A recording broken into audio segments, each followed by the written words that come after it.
life lets you down and you feel that you are done. You just want a morning run because the fun is all gone.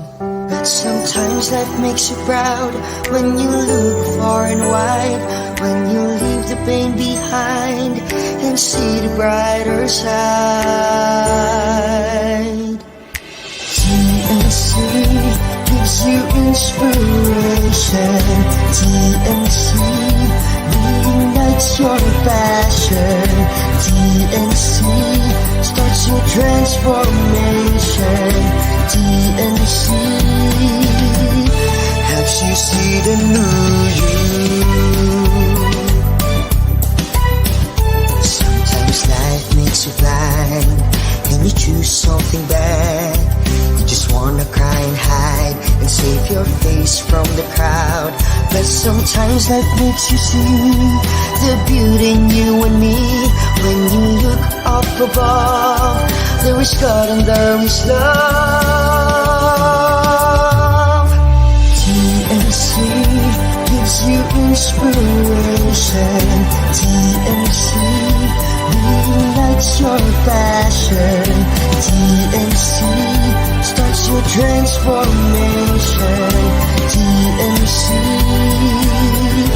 helps you see the new. We're here to help you see the newness of life. We're here to help you feel your hope is so real. You got the power to see. We'll help you see the new you.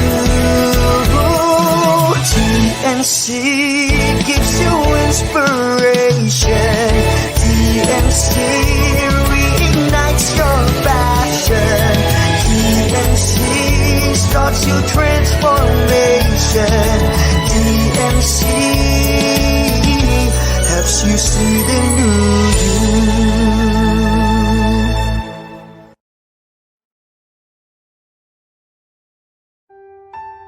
The new channel.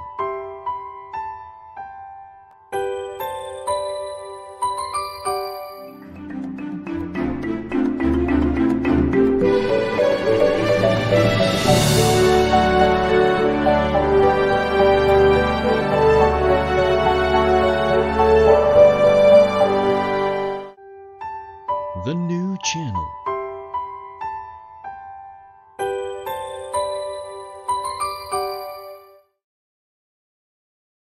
The views, opinions, and insights expressed in the following show are those of the hosts, producers, guests, and viewers. They do not necessarily reflect the position of the channel. Viewer discretion is advised. Hello and welcome to the new channel. We're here to help you see the new you. My name is Carmine Ortega and you're watching U-Turn.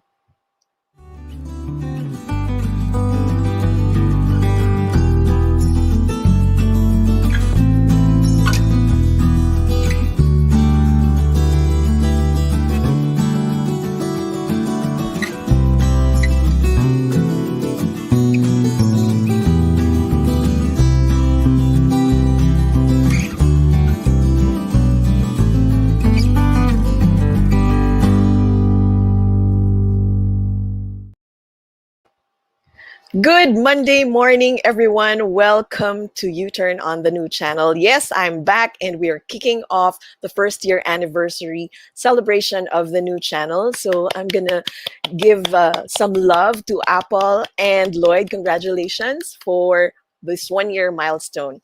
So like I said, we are celebrating for 1 week and this is the very first show this week. We are live right now on Facebook and we're also live on YouTube. So if you can, guys, please share our live stream so more people can watch, especially because we have a very special guest who is very close to the hearts of all of us Pinoys. Yes, I'm streaming live from Marikina, so I'd like to say hi to all Mariqueños who are watching. All right. So once again, congratulations, Apple and Lloyd, for this 1 year milestone. Okay, so we have some announcements for you before we get into the thick of the interview. We'll show you what's up some highlights for what you can expect this week. Let's have them. All right. So we are turning 1 year old.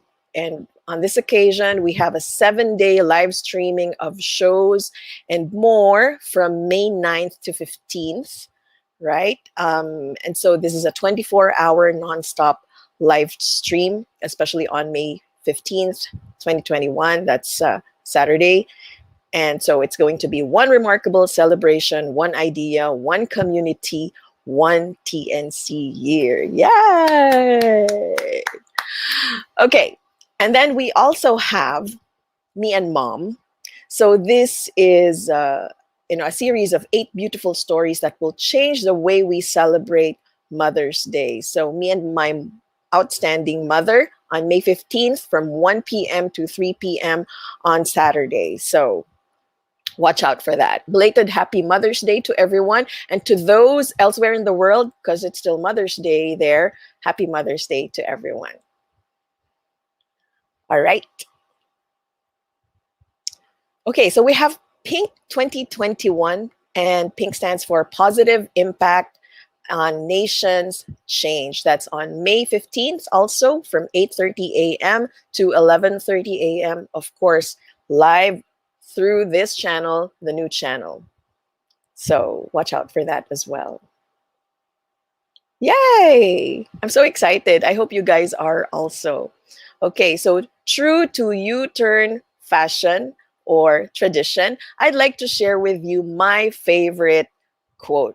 We've featured this in previous episodes before, but it's something that I would like to emphasize again, and perhaps our guest can talk a little bit about it. I'm sure he has some experiences that he can relate with to this quote. So let's have our quote, please. Today's quote goes, "If we did all the things we are capable of, we would literally astound ourselves." Okay, astound. Check it out. And that's by Thomas Edison. So, I'm a training professional. I'm a trainer at heart. And this is something that I always emphasize with the people that I work with. Like, if we are only a little more self-aware, we can do more. And you can't believe what you can be capable of. So I hope that inspires you. Today's Monday morning. Maybe you have a full week ahead as a student or as a stay-at-home parent, or even, somebody who works full-time. So again, welcome to the show. I'd like to give a shout out, especially to the Great Roaring Lions. They were a basketball team that I managed during one corporate sports event before, and we were the champions during that event. So, hi guys, shout out to all of you. I hope you guys are watching. And I encourage you to leave a comment or ask questions as we go along with our show.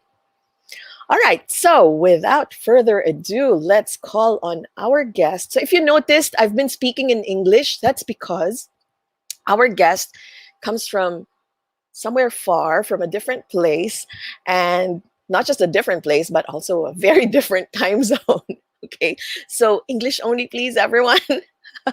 Let's see. All right, so let us welcome everyone. Mr. Sean Chambers, Mr. 100% of the Philippine Basketball Association, or the PBA. Good Hi, Sean. morning. Kumusta Morning. na? All right. Kumusta na Filipinas? How are you? Thanks for having me. I'm so happy to be here. I'm always glad to get back and share my thoughts and my time and my career in the Philippines and continue the support and love that I continue to get from the country. It amazes me. I can only be grateful and forever, humbled by my experience in playing basketball in the Philippines. Right. Thank you, everyone. So, yes, especially to the younger people who are basketball fans, Mr. Sean Chambers is a legend in the PBA. Just some highlights of his career in the PBA. He beat Billy Ray Bates in a slam dunk contest. That was really something. I think a lot of people did not expect that. I'll I'll ask you a little more about that. He also led Alaska. That's obviously he's from the Alaska team, right? He's wearing the shirt. He led the Alaska team's first championship in 1991, and there was a Grand Slam in 1996. So Yes, congratulations, right? yes, And I think elaborate. you stayed the longest in the PBA as an import. Yeah, so I'm one of the longest playing import in the Philippine Basketball Association history. My first coming over to the Philippines, I was actually a guest. I was part of a YB All Star team, and we toured the country. And it was for us to kind of get a chance to see the country and be some kind of an ambassador for a brand new league that was going to happen in the United States. And so during that time in the IBA All Stars is when I had the slam dunk contest against Billy Ray Bates, who I did not know who he was at the time, but I soon began to know who he was because the amount of love that he got from the Filipino people.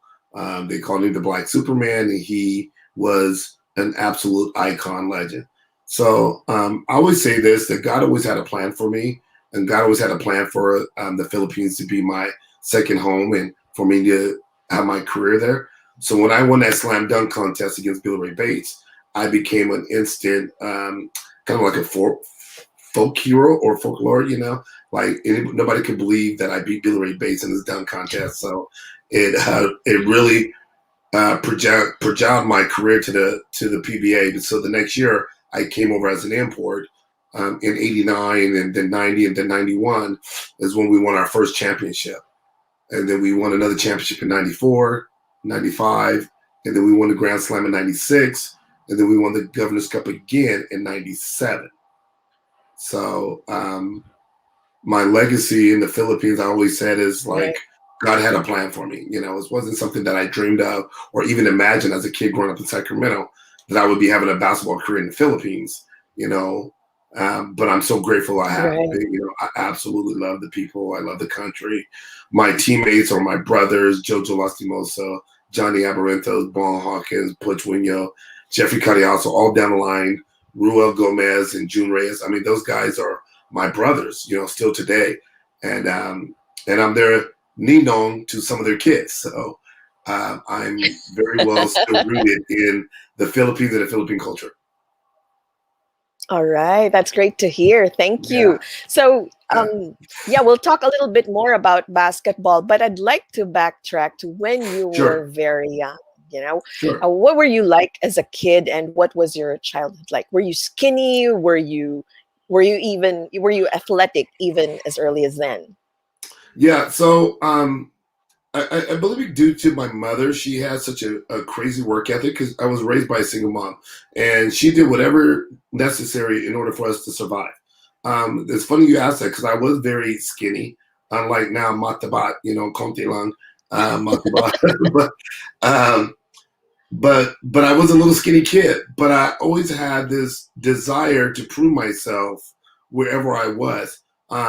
It's no secret, a lot of people who do know my story in the Philippines, they know I grew up without my father in my life. So I always felt like I had to do extra to prove to people I was just as good as those kids that had a father figure at home and or an older brother. So I was raised with my mother, with my two sisters, Dora and Katrina.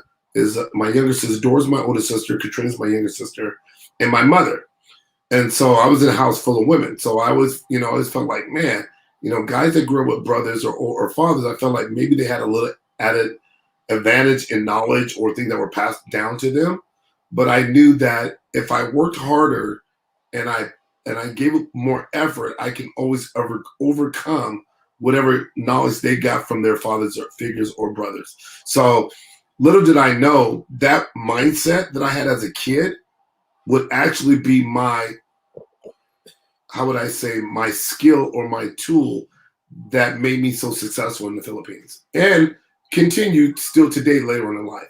It was just the work ethic and the willingness to do whatever it takes to win. Right.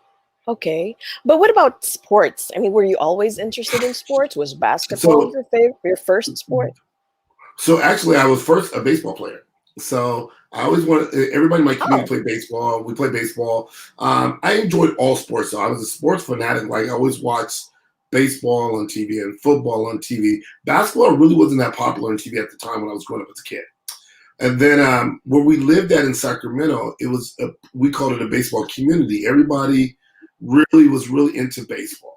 And then my mother moved us to where I grew up with a high school called North Highlands.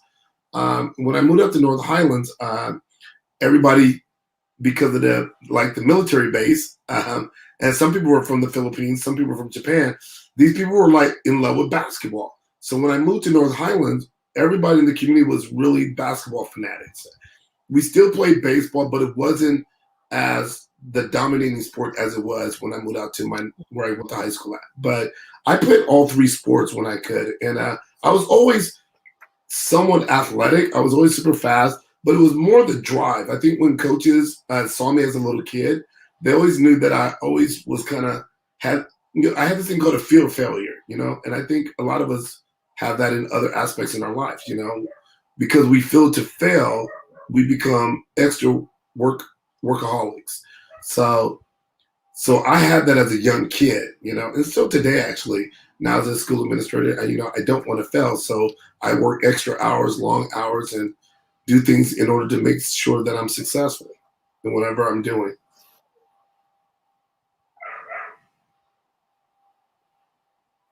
I hope that makes sense. So, yeah. all right. Thank you for sharing that. Now, when you were little, what did you want to be when you grew up? Yes, yes. What did you want to be when you grew up, when you were little? So I really did want to play baseball. I Can you thought I hear was going me, to be a baseball Sean? player. Yes, I can hear you. Hello? What did you want to I, be yeah, I when you wanted to grew up, be a when you were baseball little? player. I wanted to be a baseball player. I hope you can hear that. And so then after that, again, I I fell in love with basketball because it was a constant movement. It was a constant, it was constant moving. A lot of energy was being spent. Where baseball is, can be a little slow. Um, so when I finally got in, into my first basketball game and got on my first basketball team, I knew that was the sport for me.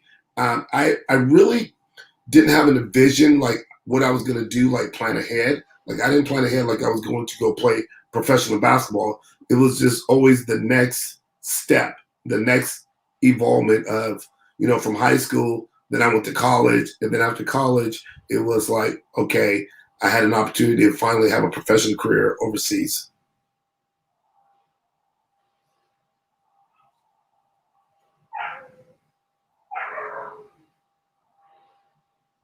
Yeah. All right. And so you started playing basketball when you were in high school, like more seriously, that was your focus? Yeah. It was actually, I started playing more serious basketball when I got into the 8th and ninth grade. So I was about 14, 15 years old. So I started getting a little bit more serious, not like it is today where there's constantly trainers with you all the time. Like I really grew up playing old school basketball where we went to the park or we went to like somewhere there was an open gym, but we didn't have personal trainers like everybody has across the world now. Everybody has trainers and guys are being trained at early age from 6, 7, 8 years old now.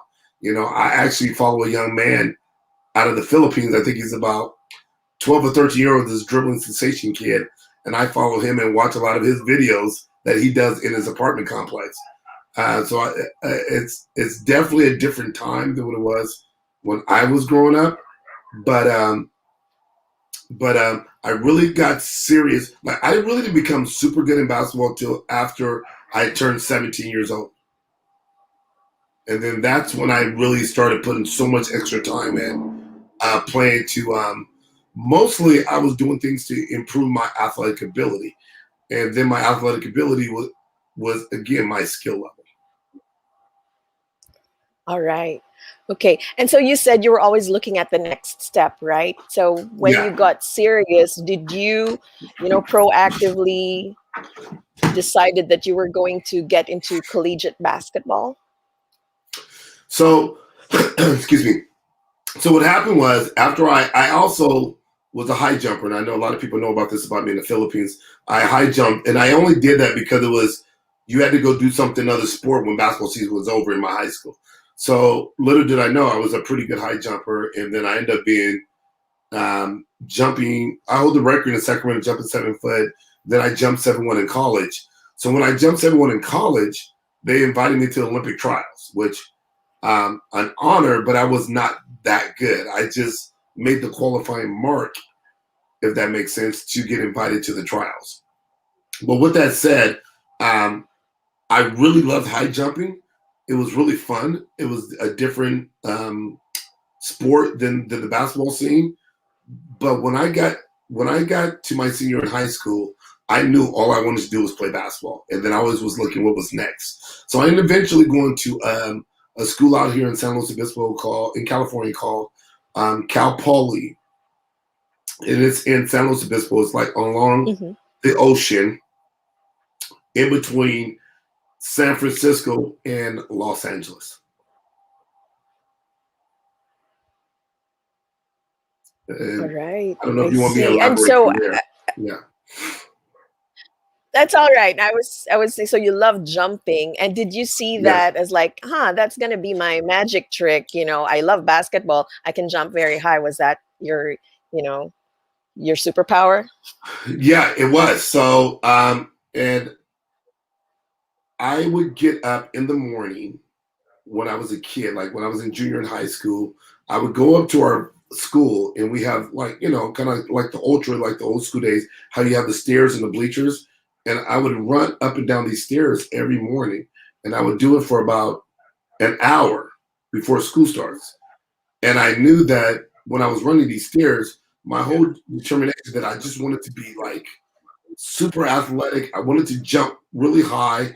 I wanted to be able to dunk whenever I wanted to. And then I never wanted to get tired. So I wanted to be able to always outwork people and be able to be, have a motor that didn't stop. So I would get up, I would walk to school, and I'd get to the football field, and I would just run up and down these stairs before school started.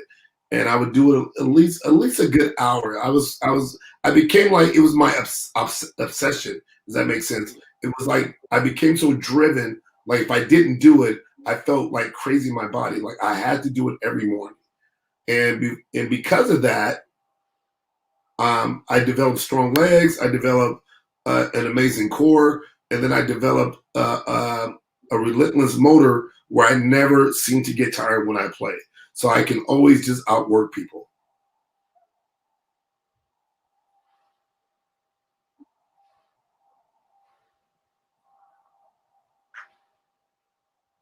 Yeah. All right. So you knew that if you worked hard, that you trained yourself, you were self-training basically, right? You knew that you were gonna be really good. You're gonna develop that skill. Yes. And I think that's a All good point right. that you said Okay. that. Speaking of that, I shared this quote earlier, and maybe you can talk a little bit about it, what your thoughts are. So today's quote goes, can we have that back on? Direct. That's nickname for director. Our quote is, if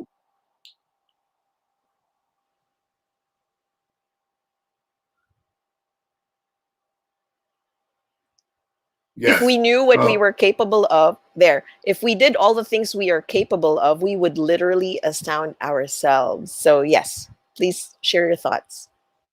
I think that is an amazing quote, right? And because it's true. If we did all the things that we're capable of, we would literally astound ourselves, because we put blocks on our own journey, on our own success, as mental blocks, that is. We sometimes doubt, we sometimes don't believe, and we then a lot of times sell ourselves short as people. But that's being part of being human. Um, so I actually have a motto that I live by, and it's called "Just Believe."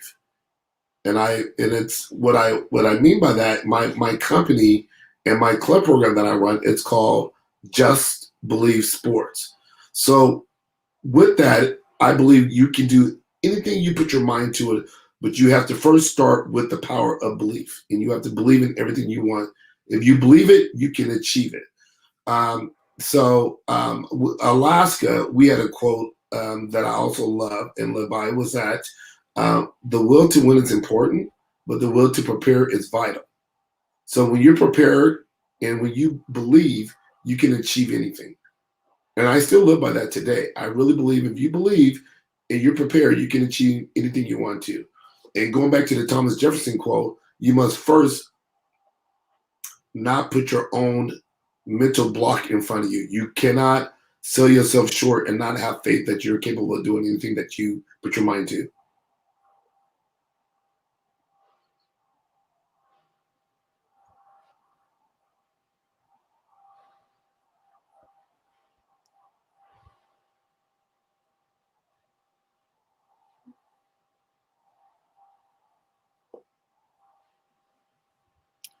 All right. Okay. Thank you very much for sharing your thoughts on that. So we're about to go on break. So we will, when we get back, we will continue with getting to know Sean a little more, talk about his basketball career and experiences here in the Philippines. So stay tuned. We'll be right back.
All right, we are back. And yes, we'd like to remind everyone about our upcoming celebration this week. So, once again, can we have our poster, please?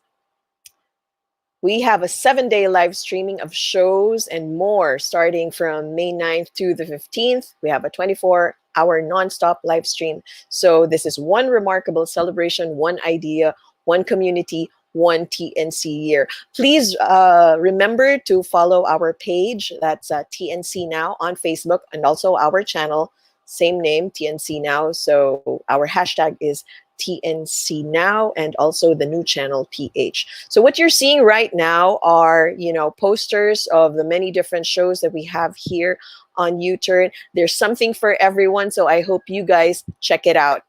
All right. So congratulations once again to Apple and Lloyd and the new channel team and all the other hosts on the channel. All right. So let us get back on the interview with our guest, Mr. 100% Sean Chambers of the PBA. Welcome back, Sean. Thank you. Glad to be back. All right. Right. So, you know what? There are many comments on Facebook. We're live, right? So people who are watching can actually, ask questions. So guys, if you want to ask Sean anything, leave it in the comments. You want to tell him something, you can do that. All right. So Erwin Manansala says, from the PBA legends such as Bobby Parks, Tony, Hurricane Harris, and others, who was your greatest rival in the PBA? Who was a import you had the hardest time defending? Yes, good question, Erwin. So Bobby Parks is the greatest of all times, even still today. Even the guys that are coming up today, Bobby set the bar of what a great import look like and should play like. I would say Tony Harris is pretty incredible for his short stint there, but it happened so fast and so quick. He literally like his nickname, it was like he blew in like a hurricane and then he left like a hurricane. I think the guys that had longevity, like myself and Bobby and Norman Black, are the ones that stick out to me the most. Lamont Struthers was incredible. When I was on my way out, he was really about to take over. And I really had such admiration for Lamont Struthers and the way that he played. And also the way those guys respected the Filipino culture. I always took offense to when Americans come over there and they came over for a paycheck and they didn't really respect the culture and the climate like those before them, like Norman, Bobby, myself. We felt like we were part of the Filipino culture. So sometimes Americans would come over there, they want to get a paycheck and they just leave, and they didn't really bond. They didn't get a chance to get to know the people. They didn't get a chance to know what the culture was about. And they kind of felt like they were above the Filipinos sometimes, you know what I mean? Kind of mayabang talaga, diba? So another one was Derek Brown. I was really impressed with Derek Brown, the way he played. I'm trying to think, some of the Ginebra guys. Carlos Briggs was pretty good back in his days, but mostly the ones that stick out to me is Bobby Parks, Lamont Struthers, and Derek Brown. They were really good. All right. Okay. So we have a couple more comments and questions here. So Chino, he's one of the hosts here on the new channel, says, Sean Chambers exuded passion, grit, and perfection on the court. Thank you for making the PBA during the 90s worth watching. How old were you then, Chino? Chino's pretty young. He must have been in elementary back then. There's a question. What's your take on the basketball generation now, wherein the game is more offensive minded as compared to back in the 90s, where it was more aggressive, physical, and more defense is played? I think everybody that plays, you always feel like your era was the best. When I go back, when I first started, my first year, I was I played in 3 different generations. So I started in '89. So my first generation, I played with Abi Gadabin, Yoya Villamine. I played against El Presidente Mon Fernandez. I played against Arnie Tuales. And then I was a young guy then. And then I moved on to an amazing era of the 90s with Alvin Patrimonia, Alan Kaidig, Ronnie Masonic, BG Paras. And it was just such an amazing time to be in the Philippines in the 90s. It was an amazing time to be playing in the PBA. And of course, Jaworski played through all those years when I was playing, of course, as well. And then we had such an amazing rivalry with Ginebra and San Miguel and even Pure Food. So, and to be part of that journey, again, God had a plan for me, So our era was definitely better. I like we were physical, and then yet we played with a respectful style of game. Now, the game it's to me is different because of all the sister teams, and I get it. I understand why the game has moved over to all the different sister teams that are in the league now. But when I played, everybody and the owners had a certain rivalry with each other, so it made it that much more of a diehard league. Like you really were out to win every game for other reasons for the company that you represented.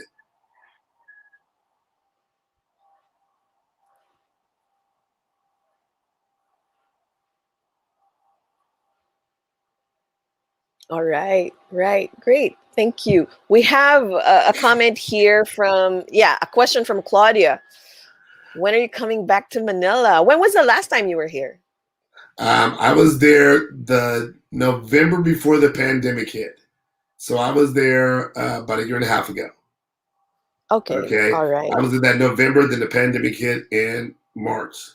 But so good question, Claudia.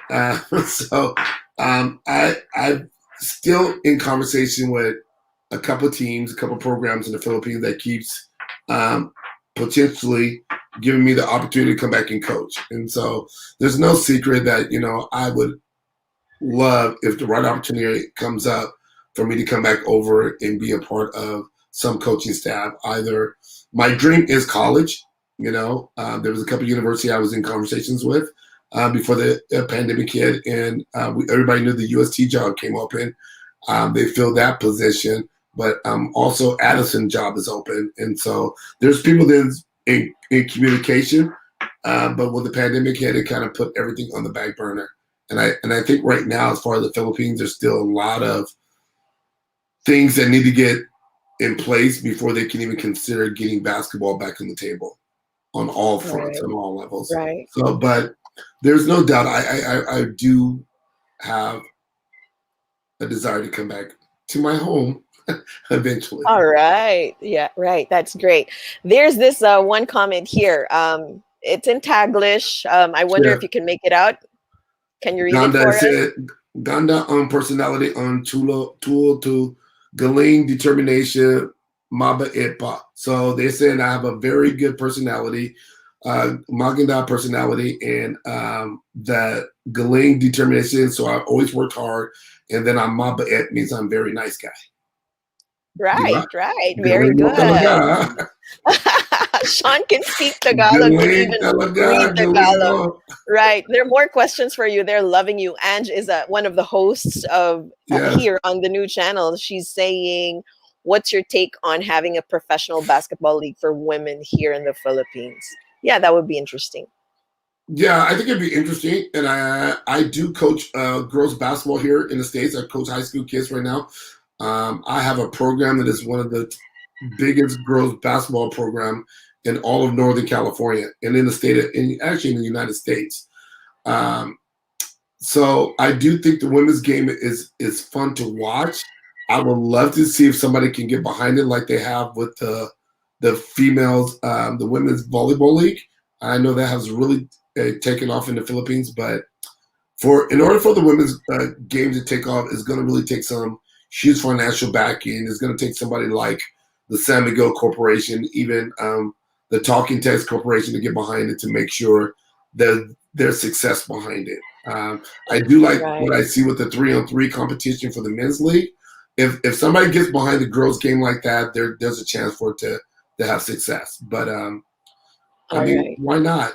Or it has to be done like in Europe. So in Europe basketball, is that like say like Alaska? Our team is run like a club. So we have a men's team as well as a women's team. So you would have Ginebra men's team as well as Ginebra women's team. And I think that's the way it can also survive if it's part of the club. Right. I agree with you Yeah. on that. Okay, Oh, one wow. last question before I ask my other questions. Wow. Do your students at Fern Bacon know about the incredible career you had in the Philippines? Yeah, do you That, brag? it's funny because I have a lot of Filipino students at my school. So I have some very unique situations that happen from time to time. Like this year, like my job, I deal with discipline. So if a kid or a family has issues or a kid gets in trouble or there's something comes up, I deal with all that in culture and climate on my campus. Well, this year there was a student, a brand new student that I need to get a hold of. And I'm on the phone and the dad, I recognized right away because we done a lot of online schooling, diba? So he's not on school. So I go on, I have to make a phone conversation to the dad about getting his son to take care of some business. And I recognize right away the dad is from the Philippines because of his accent. So as he was kind of not very happy about the conversation, I would say to him, I go, I'm the co-party. I go, if Jojo Lastimoso or Johnny Abarrientos or Alvin Patrimony I said, they knew that you were being, bastos to me right now, they would not be happy. Well, eventually the dad realized that I was Sean Chambers from the Philippines. And then the dad goes, oh my God, are you Sean Chambers from Alaska? And I go, no, I'm Sean Chambers from Sacramento, but I play for Alaska. So I get a lot of encounters like that where the kids are new here, but the family just moved here, but they're still connected to the Philippines, that I get a chance to share my career with them when I'm here as a dean of students for the school. All right. But I definitely Okay, I so live I have people's lives. Go ahead. Okay. All right. I have a question. We'll have to go back a little bit. So, when you first came here to the Philippines, like, did you even know where the Philippines was, or did you have certain expectations that that were debunked when you finally landed at the airport? What were your initial Um, thoughts and impressions? so honestly, I was shocked back in 1989, 88. I think it was no 87 actually. I was a bit of shock because we went to on this tour. Our first stop was in Japan, right? And right, if you know Japan, everything's pretty systematically running smoothly, right? So, and then our next stop, we stopped in Seoul, Korea. Seoul, Korea, systematically everything runs very structured, very orderly. And then our next stop was Hong Kong. Same thing. Systematically, everything ran from their bus stations to their light rails. Everything ran systematically and very orderly. So then we fly into Manila, we fly late at night, but we don't see how traffic is moving, how people are moving, how the streets are moving. I had no idea. The next morning when I get up, I decided to take a walk around the hotel on Rojas Boulevard. And so that was the first time I've ever seen jeepneys and bikes and cars and honking. And it was just like, wow, it almost looked like chaos. So I took me my next time to come back to the Philippines where I absolutely loved and embraced the chaos of the Philippine traffic, So, but that was the first time I've ever seen like the traffic was crazy, all the honking, and then just the lifestyle of the Philippines was different than it was in Japan. But with that, I embrace what I love most about the Philippines is they work hard and they're always happy, no complaining, no excuses, and they work hard. And then the creativity is astonishing. Like that word that we had at the Thomas Jefferson quote, you'd be astonished. Like when people really get to Mhm. know the Philippines and get to know all the amazing creativity the country or the people have, from music to art to shows to you name it, architecture. It just the gift of the Filipino people is like, I'm sorry, I have to say it, it reminds me of that of African Americans. You know, and that's why I felt so much at home in the Philippines, because it reminded me so much of the way I grew up. I see. I see. Okay. Thank you for sharing that. Okay, so we have more questions coming up. We'll Sure, answer them later, but for now we'll play a sure, game, Sean. So sure, the game is called Quick Turn. sure. You look at that.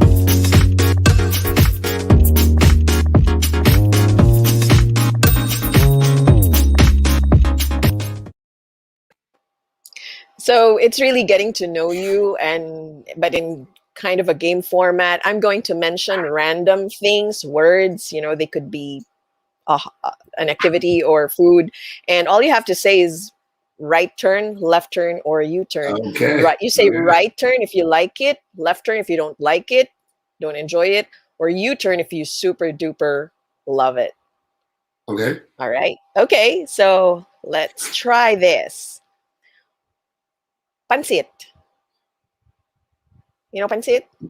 Okay. I love Ponset. I forget what it was. Is it, if I like it, do I say U-turn? Yes, if you love it, U-turn. U-turn that. Absolutely. All right. Was it Okay. bihon? Do you know what kind of noodles, or just any noodles is good? Any noodles. Any. All Pasta right. na talaga. Okay. How about Pinoy fried chicken? You know the most famous U-turn. brand. Masarap. U-turn. Masarap. Bacola How chicken about was my garlic? favorite. Really?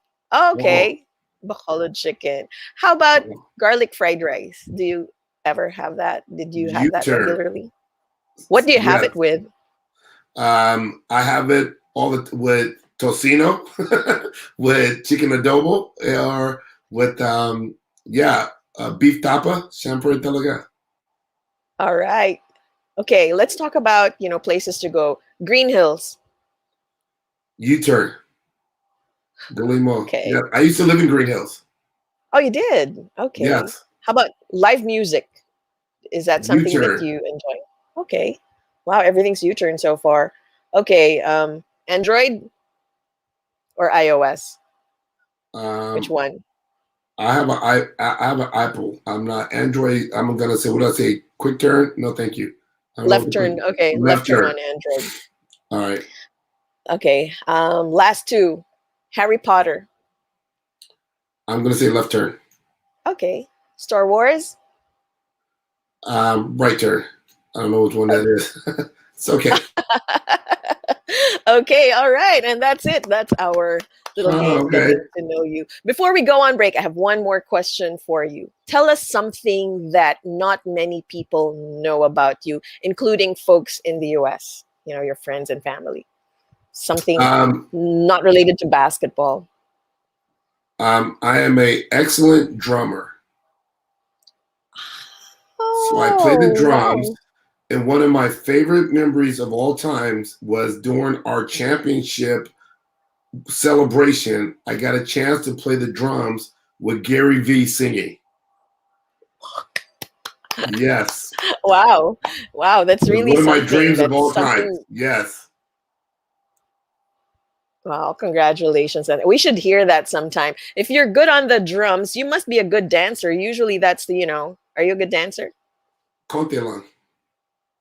Konti lang. Siyempre, but konti lang. Konti lang. Right. And you're so coordinated. So yeah, I'm sure Yes. that's true. All right. So we'll be back for more with Sean Chambers. Meanwhile, we will have a break.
Welcome back to U-Turn on the new channel. We are kicking off the week-long celebration of the new channel's first anniversary, 1 TNC year. That's what we're celebrating. And we have here, let's get back to our interview with Mr. 100% of PBA fame, Mr. Sean Chambers. All right. I'm so, I didn't say this early on, but I was watching a lot of basketball when I was in high school, even through college. And my cousin who worked at San Miguel would always take us, me and my sister, to watch the games at Ultra. We also Yes. watched games in the amateur league at that time. It was called the PABL. My friends are gonna laugh Yes. for me citing, PABL. That's so old. That's from a long time ago. Yes. But I Yes. did watch JoJo when he was still in the amateur league. Is he watching right now? Hi, JoJo. You're my Yeah, favorite. he better be. I told him to. Jojo, mag-comment ka naman please para matuwa ako. So, when I see guys like you, when I see reunion photos, that takes me back to when I was in high school. At that time, I would rush to come home so I can catch the first game, and then that would take me to the second game in the Yes. PBA. And I saw you live during that an IBA game. You were with the IB. No, that was the league, Yes. but you were there, and I saw you dunking. So that was cool. I was like, man, he can jump. Okay, so we have a photo of that actually. Maybe you can talk a little bit about that. The Yeah. first photo. This wasn't from that contest. This is, obviously you were already That's wearing my the first year Alaska. playing with Alaska. Yeah. Right, right. What was it like, beating Billy Ray Bates, who you knew? I mean, eventually you knew that Yeah. he was Yeah. so loved. So when I won that, I became an instant kind of like a celebrity in the Philippines, and I didn't realize it. The next morning after I won the slam dunk contest, I went to there was a 7-Eleven next to our hotel. We stayed at the Salias Hotel. It doesn't exist anymore in the Rojas. But when I went into that 7-Eleven, I didn't realize I was a celebrity now. It was people were just blown away, and yourself, Carmen, is like if you're not at Ultra watching the game, almost 80% of the people are watching on TV. So it had such a following of the PBA back then in the 90s and 80s. So when I walked into the 7-Eleven, I promise you the whole neighborhood came and rushed the store. And that's when I realized, like, oh wow, I think I'm kind of popular now because I beat Billy Ray Bates, And so they had to shut the 7-Eleven so people didn't come in the store because people were just coming from all the neighborhood barangays to check. They just want to see me and touch. You know how it is. They just want to shake your hand or touch you or high five. Right. It wasn't You're a about celebrity. autographs at the time. They just want to say hi and look at you. You're like an icon now. Yeah. And they kept going. You beat the Black Superman. Ano ba yan? Ikaw talaga. You beat the Black Superman. So then I realized, I said, okay, the Philippine basketball fans they're a different level than they are in the United States. They're pretty big time over here. Right, right. Speaking of that, I was wondering, what your thoughts are. Like, is it an unnatural thing for an Asian country where people are generally not very tall to be basketball fans and addicts? There's nowhere in the world. There's no other world where basketball is like almost second to a religion in the world, and it's to take on the lifestyle that it has in the Philippines. You really can't explain it, right? Because people are not that tall. The players that are tall, we do have tall Filipinos, and so they have kind of a pipeline to a professional career. We don't have any really other professional sports career in the Philippines as far as the team concept. You can play tennis or golf and a few other things out there, but a professional career where guys make a nice, huge living to play basketball, it's the only sport we have in the Philippines that does that. And so with that, there becomes a celebrity status, and you become part of the elite of the country. And it's in a That's country right. where everybody is small. And then the beauty of it is because the general population works so hard for every day. Everybody works so hard for their food and their livelihood every day that they love it when you're a player, you're an import or a local Filipino, that you have that never say die mentality, that you give it all you have all the time. So that dynamic worked right into what I do and who I am. And so therefore that's why I was so beloved by the Filipinos when I played. Right. Okay.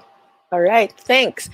We have some questions here. Who was your closest teammate? Also from Irwin. Who was your closest teammate? I was going to ask this. Who was your best buddy in Of the course, Alaska it's team? yeah. Of course, Jolas is my guy. He's a guy. Let me see. Can you see Jolas? Right. Look at you guys. Well, we're young guys. That's our first year there. So Jolas was the guy that always stuck up for me with the corporation, with the company. It was like, Sean's our guy. We never want to replace him. We always want to go live and die with Sean every time we play, because he knew I did things the right way. And I'm the ninong to his daughter. So and then our culture and climate for Alaska, it was that we were such family oriented. We were all close together, from Ball Hawkins and his family and his wife Nancy, with JoJo and Buchek, and all the way in Johnny and his wife, and all of us. We were just so close, and they really accepted me as Tito. Tito Chambers is what they call me, right? Tito Sean, you know, the the Filipinos don't say chamber, they say Chambers. So all the kids, all the family, they call me Tito Chambers. That's So cute. I was close with all of them, though. Every one of them were like my brothers, and even the guy, rest his soul. Really, one of the guys I was closest with in the team was Chris Bellotto. And Chris Bellotto had an accident, a few years back and passed away. And Ruel Gomez was another really my close one. And then also Dickie Backman, Dickie Backman, our team manager. We were Yes. extremely close as well. And Alex already met that. So for me, where I grew up in my high school, we really grew up believing like your teammate is your brother, and you go and you live and die with him. So I had that mentality when I went to the Philippines. It's like I'm never going to be like the outsider or be the import that didn't try to do everything the team did as a family. I wanted to be with everybody. So I went to all the kids' birthday parties. I went to all the families' reunions. I went to all the big family dinners. I was at every event that was important to my teammates.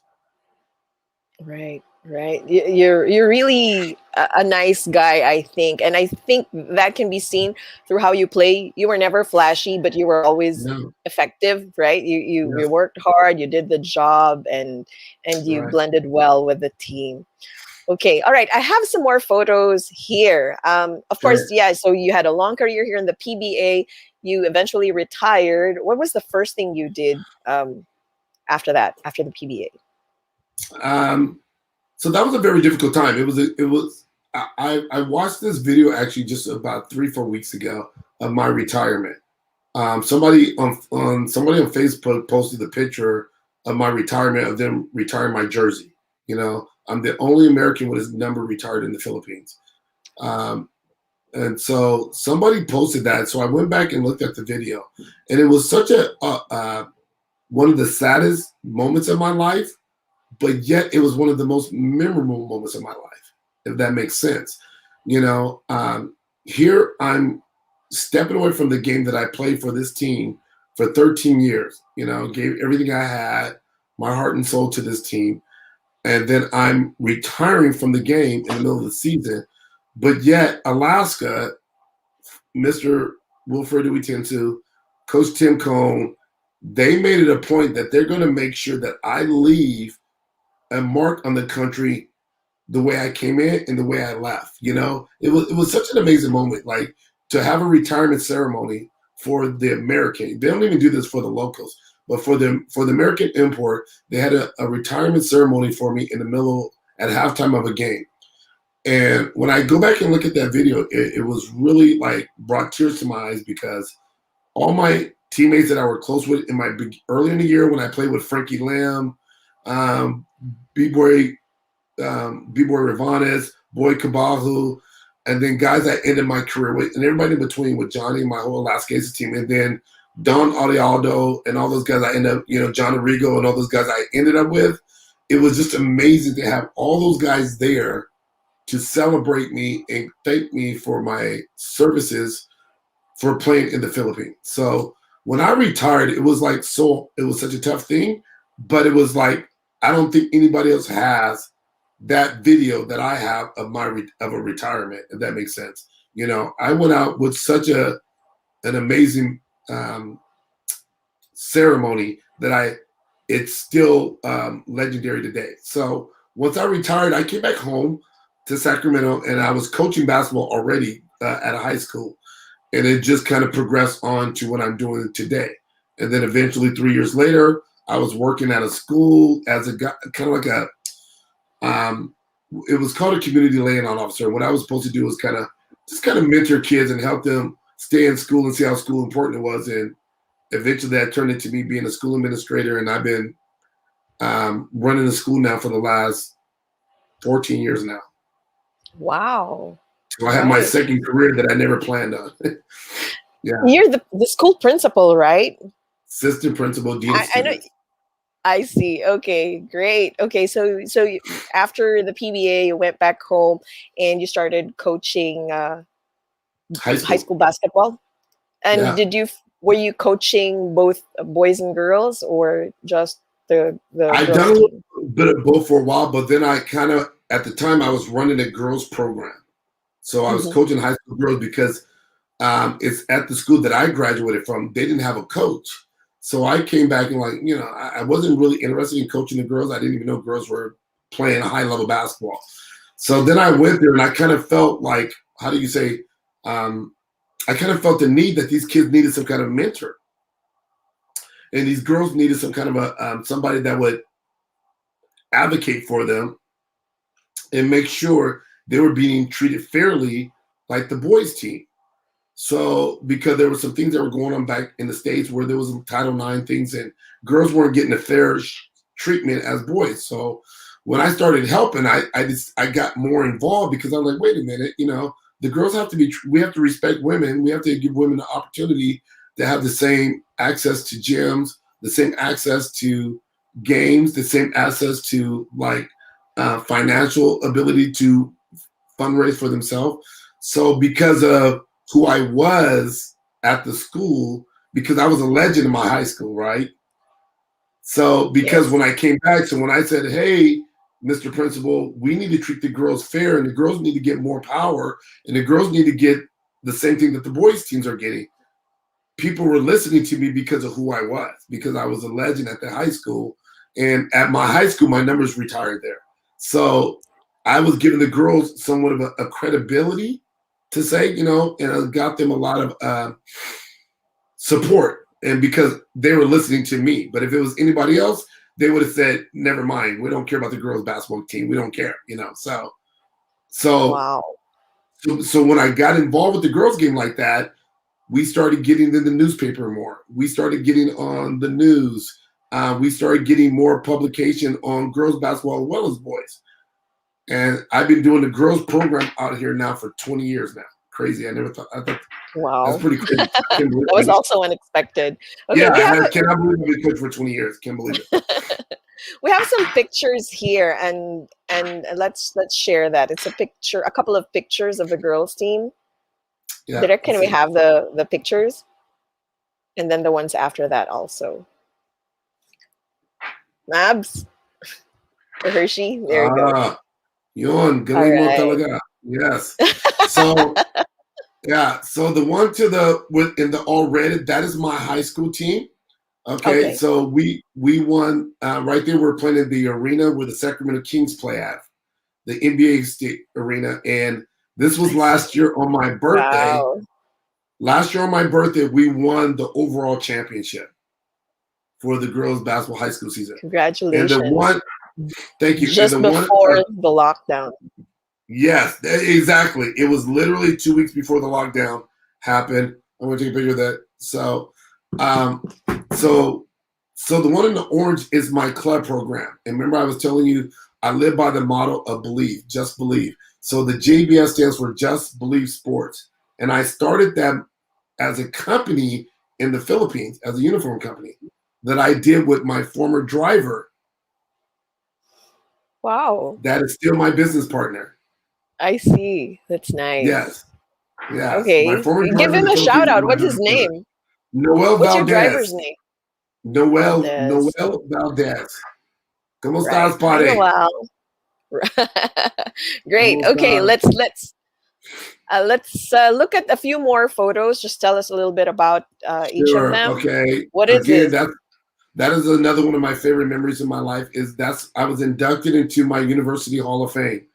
Um, I so that's almost neck and neck with my jersey being retired in the Philippines and being inducted into Cal Poly San Luis Obispo Hall of Fame is pretty awesome.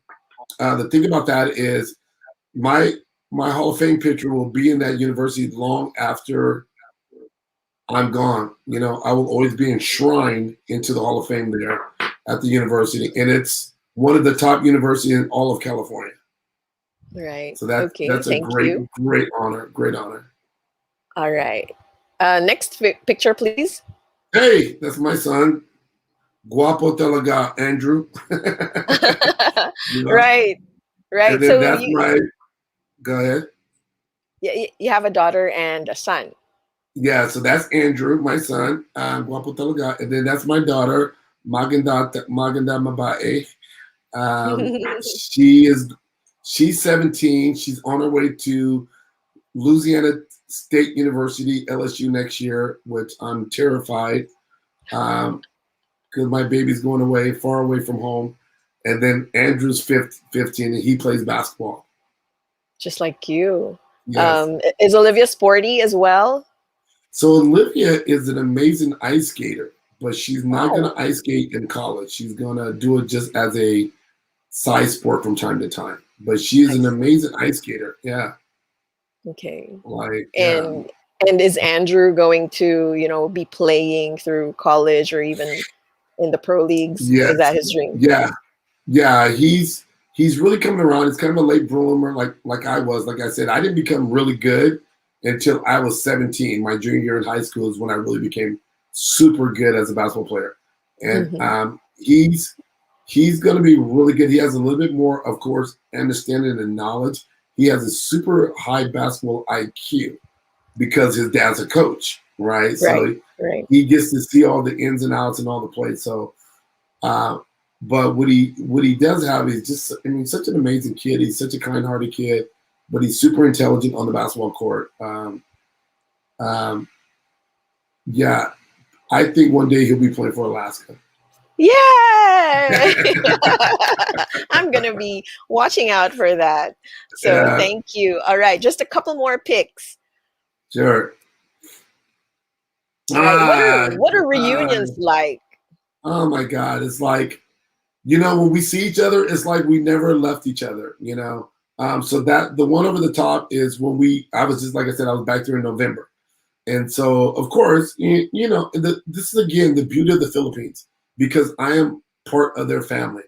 And when I'm in town, everybody stops what they're doing and they'll make sure we have a day together. Diba? That's the Right, right. Philippines, Yes. and of course, we're always going to eat together somewhere. It's gonna, in the Right. Philippines, it's going to involve food. So, all those guys, I love those guys, including our trainers, Mike and Gus and Dr. Soon, sitting down, and of course Mhm. my teammates Johnny, Push, Jeff, Bong Hawkins, and Mr. Slasher, Rodney Santos, and my best man Jojo. Yeah, I mean, And then the one Okay. before, oh, I'll show you this one. So the one before, when I'm in my barong, is Hmm. was for one of Alaska's anniversary. So that's my anniversary souvenir that we got. So that was the anniversary for Alaska. I think that was maybe that was the 40th year anniversary. I see. Okay. All Yeah. right. Thank you for telling us about these pictures. Okay. So, we can go on Ah, and on. whoa. Oh, one more here. So, do you ever get surprised that people want a photo with you? I mean, even whether in the States or here to Um, this day? not when I'm in Manila. When I'm back in Manila, of course, I know, especially now with cell phones, people want to take the opportunity to take pictures. But the picture with the little baby there, Yes. that okay, that's actually at Noel's house, my Okay. driver. So what I do Oh, every okay. year, yeah. So that's one of his neighbors. They came out to come see to say hi. So what I do every year, this is like our tradition. Before I fly back to the United States, every year when I go over there, we stop and we have a small dinner at his house, and all the neighbors in his barangay get to come over and come say hi to me or speak to me or take pictures. Wow, that's All nice. the time. That's a real Every year. treat. Every year, yeah. So these are all the neighbors that came by to bring their kids to take pictures. And of course, the baby's going, I don't know who this guy is. Why am I taking pictures with him? Right. Yeah, Okay. Thank you. Thank you for sharing these, yeah.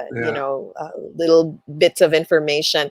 Now, before we say goodbye, I would like to ask you, what advice do you have for kids these days? Especially given that there's a lockdown, children can't really go out and play. What can they do? What can they do about their dreams? And even to parents, Yeah. So what advice can you share? my biggest part of my success is what I call positive mindset. So no matter what you're going through, you need to be able to flip it to make it something positive. No matter how negative the situation looks or whatever it is, you got to be able to make it into something positive. So therefore, you don't let the negative beat you up. Um, so even during this pandemic and everything's been turned upside down, and we're all trying to get back to some type of normalcy. Um, we got to find something positive out of it, and then that will continue us to move forward. But if we stay in a negative place, in a negative dark place, we can't move forward. We can't get out of the rut we're in. So I'm praying for the Philippines every day that hopefully we get this vaccine going and get things back to normalcy in the Philippines. We're starting to progress in the right direction here in the States and in California. We're starting to get back to some normalcy. Like for me, as a school administrator, we are starting to get our kids back on campus, students, but we just started about 3 weeks ago. But we've been distant learning for over a year and a half. And so I just believe in order for us to have success in our life, we have to find something to be positive about, turn every negative into a positive, and then you can see the silver lining eventually. And I really believe that's kind of part of the Filipino culture, because there's been some situations where they've been negative for the whole country, but the country keeps moving forward. I mean, I've been there, the Mount Pinatubo, I've been there for floods and hurricanes, and I've been there doing when I was there, my first year was in '89 when there was a coup on the country. And then Right. yet the Filipinos find a way to continue to stay positive, and keep moving forward. So that's my advice to the kids. I mean, find a way to whatever train if you can. Like I said, there's a kid I follow in the Philippines who he's doing all his dribbling drills in his apartment complex, and it's a very small room, but he's doing a lot of skills that are pretty impressive. And he's kind of like a YouTube sensation that he's doing in his small apartment, and he's finding a way. But I think you can get out there and still walk. I'm not sure all the restriction that's in the country right now. I know they're heavy, but there's ways to do something. Right. And if you Okay. can, Thank you. I'll show Mhm. you these. Yeah, yeah. Just place them there towards the camera. All right. Can Rings. you see them? Those are all my 7 championship rings with Alaska. Wow. Yeah. Thank you. So I've never seen a championship ring, actually. Thank you. yeah. Great. This is my favorite one. This is the Grand Slam. Wow. Yeah. Congratulations. Okay. Thank you for sharing the rings with us and the words of wisdom. Turn whatever negative thing there is into something positive and just take the next step. Before we let Absolutely. you go, we have a couple of comments I want to share. Juan Lulunario, one of the other hosts here, is watching from the expressway, from the freeway. Oh, Says oh. watching right now. Dahan Hi, Juan pare. Lu. Dahan. Very nice. Right. So people are amazed that you actually play the drums. And Butchik has a comment. Butchik, she says, Ah, "Hey Sean, we're watching." Hi Butchik. Hi Jojo. hey. Jojo, next time can you be on here too for me to interview you, please? Yes, please. Please. Siempre. So Buchek Yeah, and Sean will have JoJo are to my help me favorite. convince him. Buchek and You're JoJo are my they're your favorite favorite. Pinoys. They're my favorite. They're my favorite. I mean, they have supported me 100% my whole career. Solid support. Right. Okay. All right. So thank Yeah. you. Any final words before we let you go? Of course, you'll see in the background, backstage. But any final words for Filipinos and basketball fans? Like I said, I always say, thank you for allowing me be part of the Filipino culture. Marami salamat po. Mahal kita talaga, But I'm forever humbled. I'm forever grateful. My legacy continues to grow and continues to be um, humbled by this experience. And then, and I'm grateful. I'm grateful that God has chosen me to have my career in the Philippines. I wouldn't want it any other way. People ask me, do I feel like I missed out by not making a career in NBA or going to place in another country? I wouldn't want to play no other Right. place in the world than I had in the Philippines. Not at all. Right. So Sean, salamat. somebody Salamat. messaged me, and thank you too. Thank you for being part of this. Somebody asked me, when was the last time you did a slam dunk? Can you still do a dunk? I think there's one on YouTube. I was in the Philippines. I think that was like 3 years ago. I was back in the Philippines. Right. I was working out. Yeah. You still So can. I did one. So I wanted to do one this year before the pandemic happened. I was like, I was going to do it on my birthday, but then everything went crazy. So we can't, we still today, Okay. we don't use my gym at my high school. So, I mean, my middle school. Right. All right. We'll watch out for that. We'll wait for the next time you I'll do. post it for you. All right. So, And we'll make a all U-turn. right. Thank you. Right. Thank you. So once again, ladies and gentlemen, Mr. 100% of the PBA, one of the greatest imports in PBA history, Mr. Sean Chambers. Thank you, Sean, for gracing our show, for helping me kick off this week-long celebration of the new channel's first year anniversary. Positive mindset. Thank you. All right.